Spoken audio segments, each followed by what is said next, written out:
Welcome back. My name is Brad. In this video, we're going to cover some advanced features for auxiliary switches. I don't have the factory auxiliary switches in my Jeep, and I never really needed them, and I'll explain why. It is nice to have them in there, and there's some great settings you can choose on them, but I went with the sPod, and I tried many other ones. I tried the Switch Pros, and I tried the trigger system as well, and the sPod has now been in my Jeep for over 2 years, and I've been super happy with it. And one of the main reasons I like it is there are some advanced things you can do with the sPod that I don't think you can do with many other ones besides the factory switches that come with the Jeep. And that is inputs. Meaning I can have certain switches take inputs in from, let's say, ignition. When ignition turns on, certain switches will power up automatically. This comes in handy if you want to put some more DC ports in the Jeep. So one of the things I'm going to do today is I'm going to be installing some additional cigarette lighter 12-volt ports as well as some USB ports inside that only are on when the Jeep is on. And I'm going to be wiring it through the sPod, and I'm also going to try to do something I've been wanting to do for a while, is the rock lights. I would like them to come on when the dome light comes on. So when you unlock the Jeep at night, not only does the dome light come on, but the lights under the Jeep come on as well. And it's going to be all achieved very simply by using the inputs with the sPod. I'll put a picture of a close-up of the sPod here, and I'll try to keep doing that along the video so you guys can see what I'm doing inside there, because it's going to be kind of hard to get an actual view of what I'm doing. And I can put some circles and some arrows and stuff to make it easy to see where the inputs are at. It's a very easy thing to do, and I think I found the right spot to do for the dome light tap. I'm going to be using one of the lights in the footwell on the passenger side, and I think that'll work out really well. One last thing that's kind of interesting is if you have an automatic Jeep, there is a nice hole with a grommet on the driver's side where the clutch master cylinder would be sitting, and I'll be using that. I already have some things through there, but I'll be continuing to use that port to get all the wires in and out of the firewall from under the hood inside the Jeep. So again, I'm not going to show you every step, but I'm going to show you most of how to do it. And the exciting stuff is, well, not the exciting stuff, but the most important thing is I'll show you how to hook up the sPod for inputs and how to configure everything there. It's very simple. You're going to move one jumper and you're ready to rock and roll. So let's go ahead and get this started, and I'll give you an idea of what's going on. So right here's my inputs. It starts down here at the furthest to your right, or in my case, furthest to the back of the vehicle is switch 8, 7, 6, 5, 4, 3, 2, 1. And the front two are different options.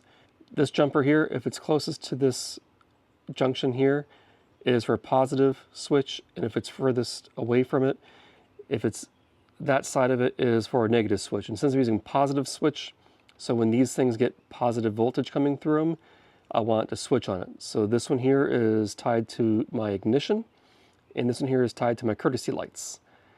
So when I turn the Jeep on, or ignition on, this one here turns on some accessory ports I'll show you inside here in a second. And this guy here is plugged into some courtesy lights, which I'll put a diagram right here in the middle.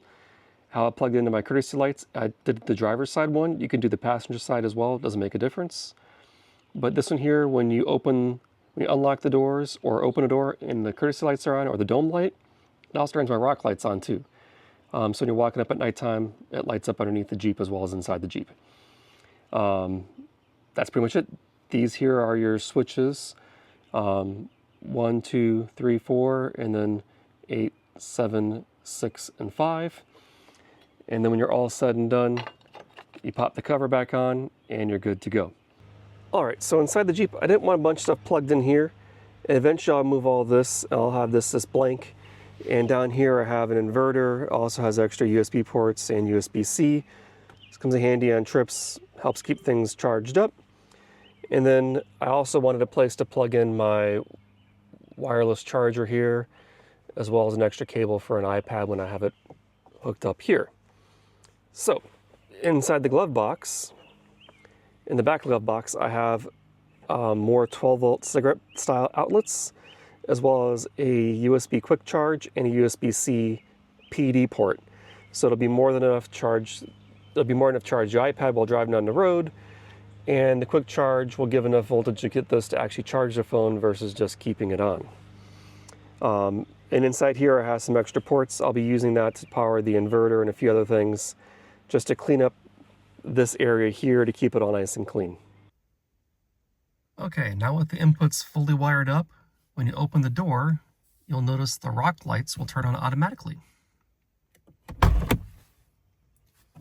And when you close the door, let's see if I can get it to time out quicker. When the dome light times out, it shuts back off.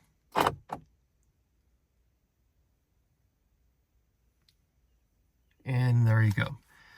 The other thing I did was with the accessory, you'll see the auxiliary power. When I turn the vehicle to the on position, it powers on, giving power to my wireless charger, the iPad if it's plugged in. Now, as far as running the wires from the glove box to the front underneath the hood where the sPod is under the hood, I ran it underneath the dashboard, and I have an automatic Jeep, so I used the port for the clutch master cylinder.